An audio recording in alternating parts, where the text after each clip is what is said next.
Well, hello there, ladies and gentlemen. I'm getting ready to sing you a song and take you to a place that you've never been before. Tiny bubble, ding ding ding ding ding, ding ding in the wine. No, I'm not going to sing. I just wanted to podcast. So I was doing this podcast for a long time. It's called Heart Speak.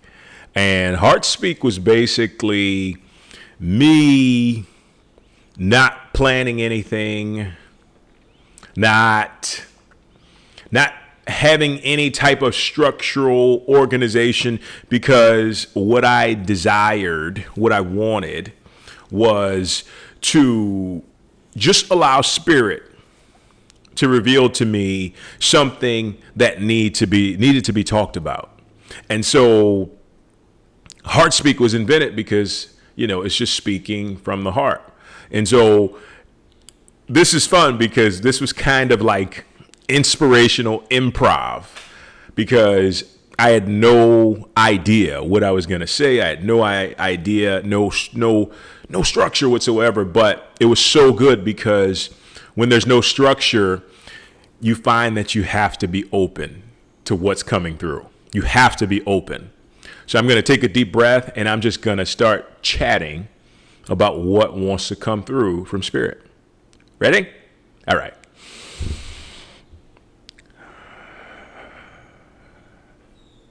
Feel into it. It's important that we feel into every single thing that happens in our lives. I think sometimes it's overlooked that emotions, unprocessed emotions, can be the cause of great illness, great struggle, great depression, right? Unresolved emotions are dangerous, right? Are dangerous. We had some of our closest friends over last night, and I was just reliving the time when I just didn't process my emotions. I was very, very stoic. I was very, this is me. I'm stone faced. I'm solid. No, can't express anything. That's how it's going to be. You're just going to get this face all the time. Yes. Yes.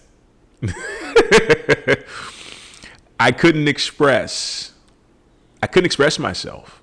It was too hard.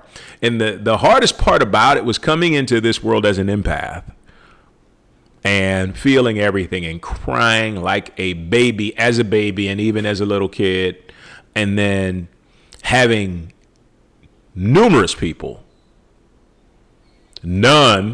how amazing is this? None of which were my mother. Isn't that something else? My mom would actually let me cry. But it was everybody, the surrounding people, that made me feel like it wasn't okay to cry. And I'll be honest with you, kind of heard the term sissy, weak, not strong. And that actually hurt. That hurt on a level, but what I found out later on in life is that the strongest thing you can do is be vulnerable, right? Be vulnerable. I think the most beautiful thing is when Kobe died, you got grown men, these men who seem to be invincible, crying like babies. That is one of the most beautiful things I've ever seen in my 38 years of existence.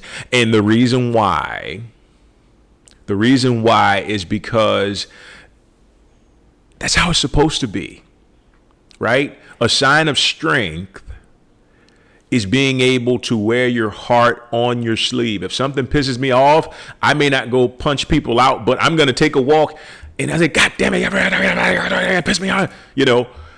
I'm going to let it be heard. It might be to the divine in myself, but I'm going to let it be heard that I'm angry, right? If something upsets me, And I'm at this place now where, if the feeling is raw and it's right and I have to cry in front of you, I'm going to cry in front of you, because that's how it's supposed to be.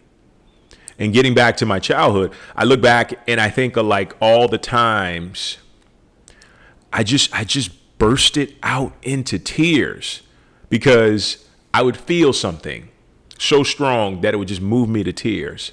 And it's been a journey getting back to that place. But I'm so happy that Spirit allowed me to talk about this today, because, and I'm talking guys in general, but this is everybody, right? Women usually don't have too much trouble expressing themselves, but even if they do, I don't want to be that person to judge and say, oh, girls, you don't need this, because there are women out there that are very stoic, like I was, and don't really, talk about their emotions. Yeah. There are women out there like that. They're all human beings in general. So what if you just took some time? My wife is really wonderful, because she'll take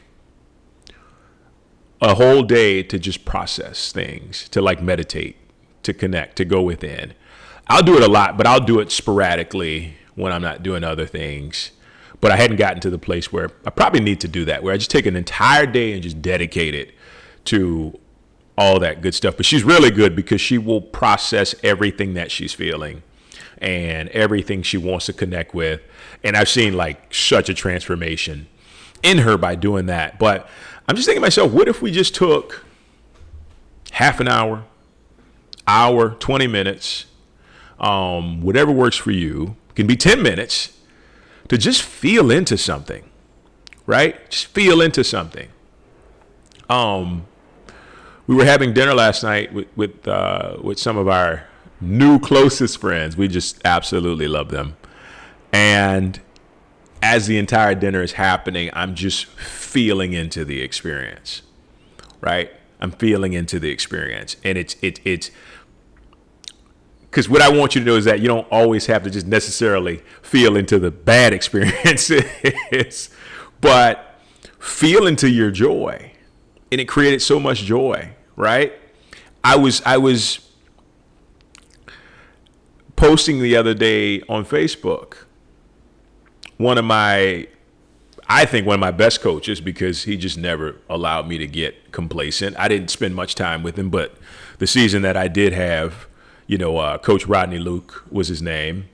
And some of the times that were the most adverse for me as a 15, 16-year-old kid, I look back and I laugh so hard, because I was able to process that emotion. I was able to look at it as it wasn't adversity. It was just Coach Luke helping me to be greater, right? And I just felt into that moment. I felt in to that true emotion that was going on, and it just made me laugh. I don't think I've laughed so hard, so I had to share that story. But then last night, just really being grateful, really feeling into that, right?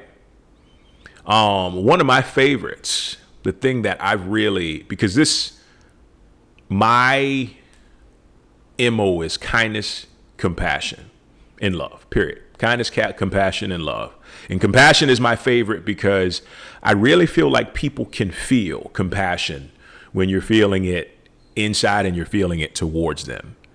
And so it just changes the dynamic and the energy of the room when there's compassion there. And Jesus is a huge, huge inspiration because of that. Because, he went into the houses of the sinners.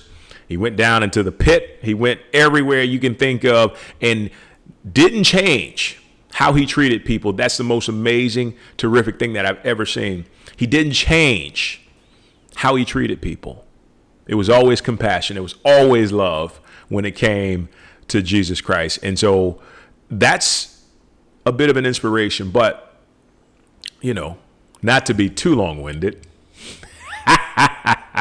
It's impossible. I don't know why I say that, but I say that because I am long-winded. I'm looking at it's like 10 minutes already. Feel into everything. right? Feel into everything. That means if somebody you love and still love has passed away and you hadn't really processed that grief, dive into it, right? Dive into it. If there's a joy you hadn't celebrated, I mean, just waking up today and experiencing life, experiencing, for me in South Florida, just the beauty that surrounds me, like having my wife, even the moment I open my eyes, say, I love you and I appreciate you and I'm living my dream life. Dive into that, right? Dive into all emotions because the heart is able, right? The heart is able to take it all in, even the stuff that seems the most troubling. Just take it in because the heart is so expansive beyond any type of fathomability. Did I just make up that word? Anyway, it sounded right. It just takes it in and it makes it work. It makes it work, right? So do me a favor. 5 minutes, 10 minutes, 15, 20, 30, hour, an entire day, whatever resonates in here for you, feel in to what comes up. And if you need to get started, here's an intention for you. It is my intention to easily and effortlessly feel what is going on in my body, in my consciousness, in my energy field. And don't be surprised when something goes boop and it pops up and you're like, wait, what? What's happening? So feel into that. That's an amazing message. Wow. Feel into everything, right? And one thing here that I think I want to add, when it comes to the unprocessed stuff, feel it, but then right after you felt it enough, let it go, right? Because there's no need for guilt, shame, anger, all that stuff to be circulating in your sphere of influence, your sphere of existence. There's no reason for it because it only can make you sick. Honestly, I truly believe that. You may disagree with me, but I truly and honestly believe unresolved emotions are the cause of all of our health issues. I believe that with all of my heart. So once you feel into that stuff, let it go and just see how lighter you feel, right? See how much lighter you are after being able to do that. And don't be afraid to go after the hard stuff because it's behind the hard stuff that some of the most amazing joy lies. And the amazing thing about that is that after you've gotten over that hump and that hill, like your present joys are that much sweeter. When I started facing the hard stuff in my life, I could look back on the triumphs and feel them even more on a stronger, more intense, more visceral level. That's the word I'm looking for. And that is how you want to live your life, because that's just joy, creating joy, creating joy, creating joy. Don't hold back. Feel your emotions. All right. I'm going to take you out of here with a song. No, I'm not. Thank you for joining me, guys. Appreciate it. We'll talk soon. Heart Speak, closing out. Take care.